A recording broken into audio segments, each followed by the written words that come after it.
last week was at the Salt Lake County Council meeting on the 29th.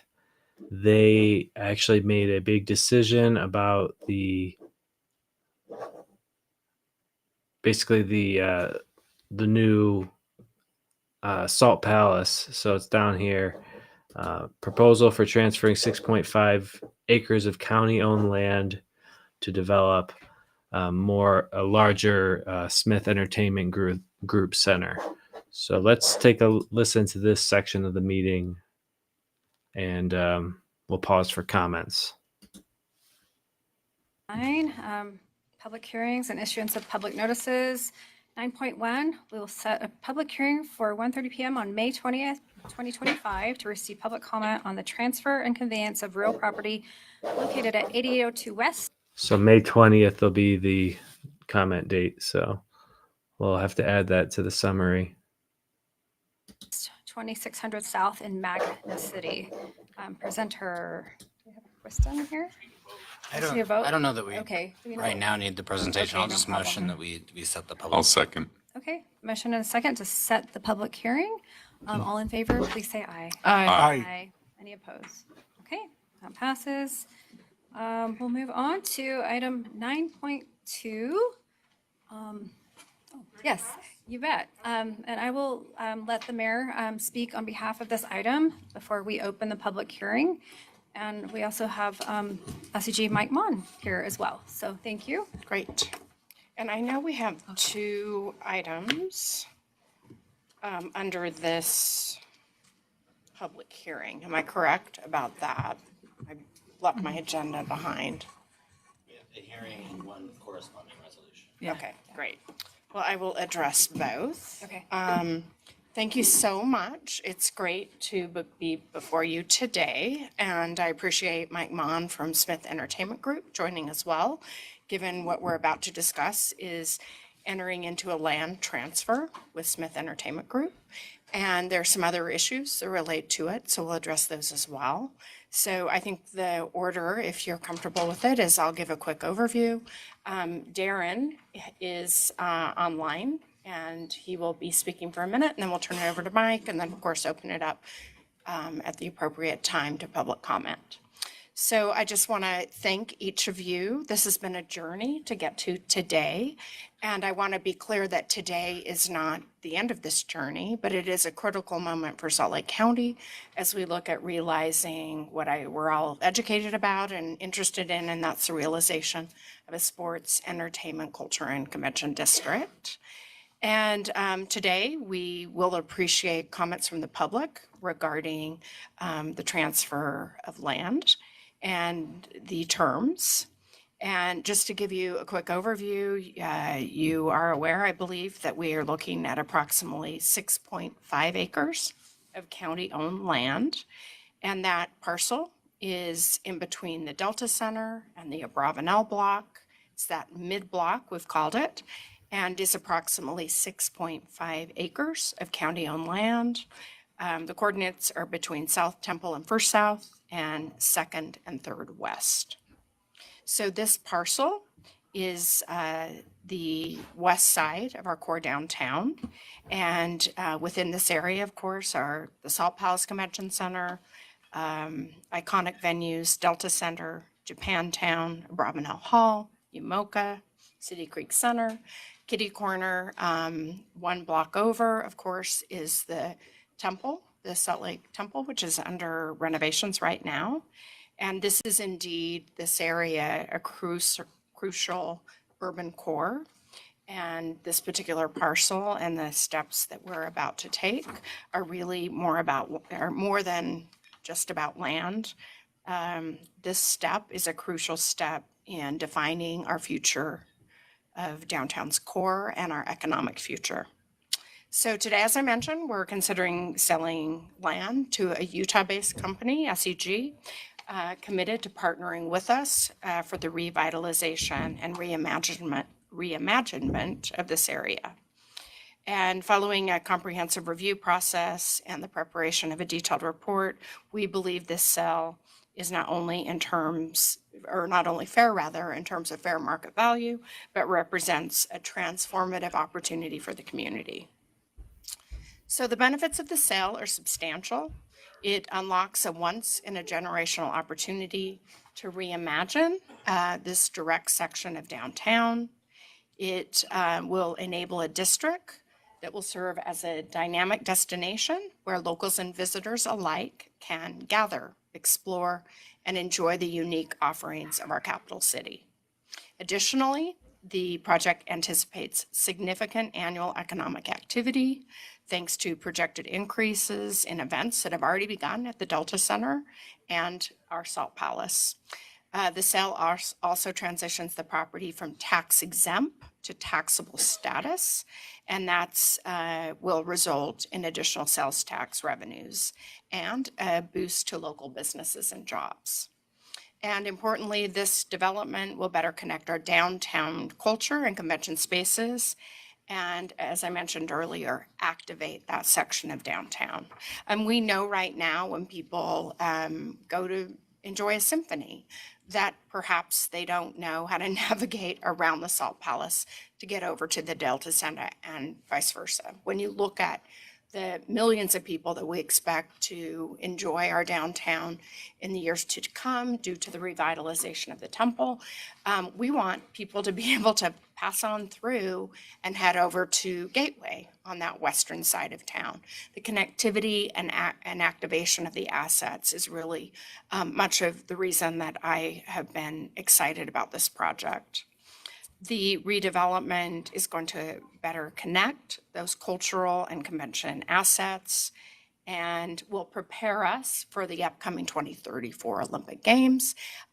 You're well aware we've signed a contract already that we will be hosting the Media Center in the Salt Palace. There's talk of curling there. And if you go back to the Metals Plaza that I worked at years ago, that's going to be a really incredible revitalized downtown for the enjoyment of the world, and that's exciting.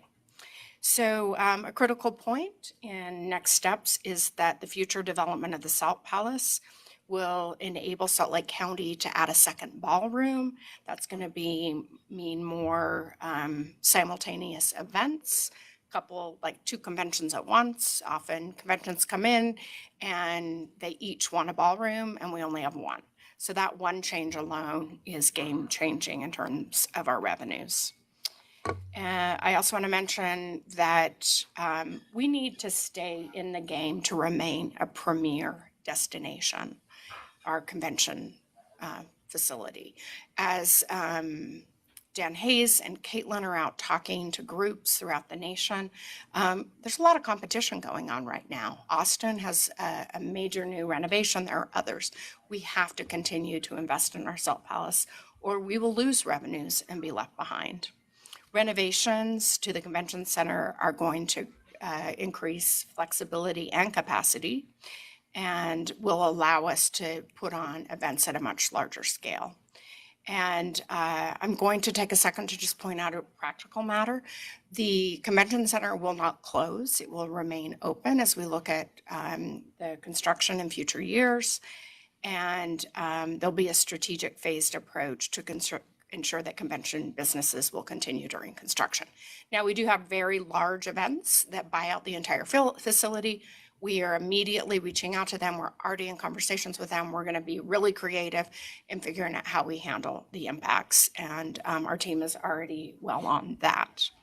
So in short, the resolution before you today and the sale agreement paves a way for a smart, forward-looking investment that benefits our county residents.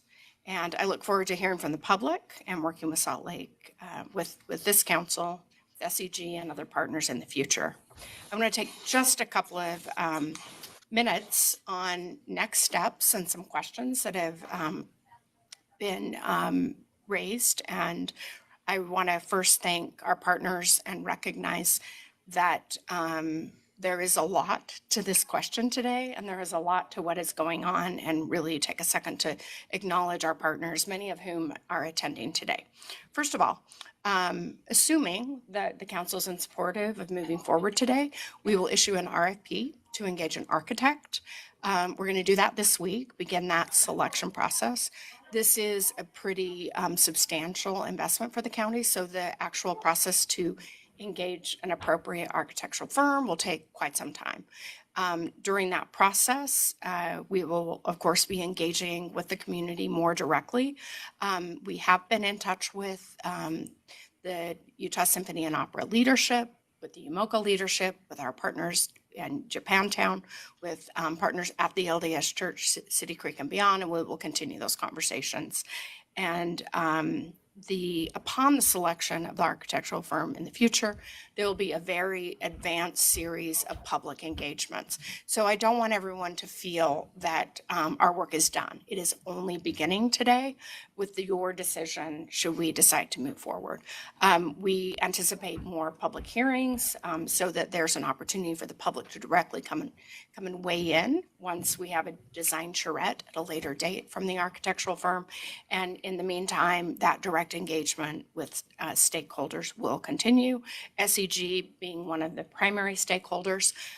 It's important to note that assuming the land is transferred to SEG, the land use authority resides with Salt Lake City, not with Salt Lake County, so anything that happens on that block, much has already been defined by the Salt Lake City's participation agreement, which SEG partnered with several months ago. It's very well defined. So those terms will be Salt Lake City's terms. Our interest today is actually more specifically to the development of Salt Palace, its needs, and how we will work in concert with many stakeholders, but specific to our own asset. So that is why we're here today, but of course the action to move forward raises appropriate and legitimate questions, and I honor those questions. So know that today is not the end-all be-all. The engagement, community engagement, and actions will be continuing and at a more deliberate pace and level in the days to come. So with that, if you will have questions, I'm sure, but I'd like to turn some time over to Darren Casper. And before I do, I have just a heartfelt thanks to the amazing district attorney team. We recognized that Smith Entertainment Group has a lot of work to do to renovate the Delta Center itself. As the season has ended, this is their window to do so. That has put us in a position to move deliberately, thoroughly, but also at a pretty quick pace. So the teams have been working overtime, and I'm incredibly grateful to Ralph specifically, but to the full district attorney team who's been working on the document, on the information, in order to protect our county. And the thanks also goes to your team as well, Mike, for the work that you all have been doing. And then, of course, Darren, we have worked on assuring that this is a land transfer with terms that are in the best interest of our residents and that also meet the definition of a adequate sale that meets our legal definition and requirements as well. So with that, I will turn it to Darren, and after that, we'll turn to Mike, and then we'll allow you to call up the public for further discussion. Thank you. Thanks, Mayor. Council members, it's a pleasure to be with you this afternoon. I did want to just briefly go over the cash flows and remind you that the cash flows that SEG will provide to the county are over a 30-year period.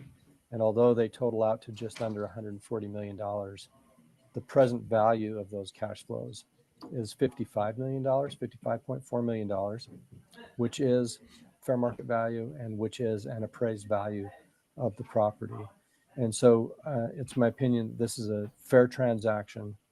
And I too appreciate seeing Mike there and Addie, you can see in the back as well. And I got to tell you that they've been fantastic partners to work with, and this is going to be a great partnership moving forward. I'm mostly here for if you have questions with regard to the contract that we're signing, or more specifically with the financing. And I'd also echo the comments the mayor made with regard to the district attorney's office, which I also see all of our attorneys in attendance as well. They just did excellent work and pulled together an amazing feat in a very short period of time. So with that, I'm not going to spend much time on it unless you have specific questions with regard to the cash flows and the deal points, but rather turn it over to Mike for comments. If you're comfortable, we'll go back to Darren after Mike's comments, if Yeah, that's you okay, bet. Madam Chair. Okay.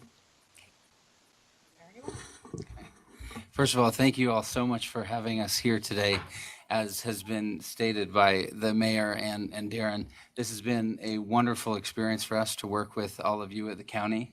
It's a wonderful collaboration, great people working toward a common goal to do something that will be generationally defining, and just really appreciate the time and opportunity to be here again with Mayor Wilson, with the entire council here, with all of the amazing county staff. As the mayor noted, that should the council decide to move forward today, it's one more important step in a long but amazing journey toward reimagining downtown Salt Lake City. We've had the opportunity to work over the past many months with a lot of different partners, community partners, businesses and community leaders, different religious and service organizations, cultural and community groups. We're especially mindful of the neighbors that are right in that area, right? And so you've, of course, got the Utah Symphony, Utah Museum of Contemporary Art, the Japanese Church of Christ, the Salt Lake Buddhist Temple, the broader Japantown community, et cetera, right there. And it's very important to us as we look and make sure that this is a project, a district that works for all Utahns and has an opportunity there. You'll be likely familiar with the participation agreement that SCG signed with Salt Lake City. So for example, in there, it mandates that a minimum, it starts a public benefit fund where ticket fees for those who are using the Delta Center go toward a public benefit fund, and mandates that a minimum of $5 million be spent out of that fund on Japantown, for example. We also continue to meet on a regular basis with members of the Japanese American community as part of that participation agreement, and are grateful for the input that we get there. I also want to note that while this is an amazing investment in our capital city, the impact will ripple deeply across not just the city, but the entire county, state, and the region as a whole. Of course, there are investments and assets supporting the entire community, like Abravanel Hall, like UMOCA, the Convention Center, and creating a place for residents, national visitors, international visitors, and on, because that's what this new district will do in terms of bringing people together.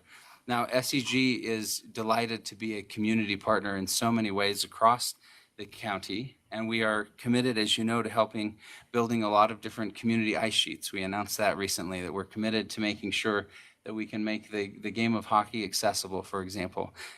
We look at that in terms of reimagining Southtown Mall down in Sandy, where we're building the hockey practice facility right now and investing deeply in that community. We have youth sports programming throughout the county. In just Salt Lake County alone, we have over 22,000 kids who are playing junior jazz basketball. We look forward to those numbers in junior hockey to expand considerably, as well as we continue to invest in our commitment here. And then, of course, we're delighted to be involved in significant philanthropic activities throughout the city, the county, and the state as a whole, whether that's investing in public schools, donations, working with local nonprofits, engaging with workforce training and development, and things like that. The mayor has covered all of the talking points, I think, regarding the convention center itself. Let me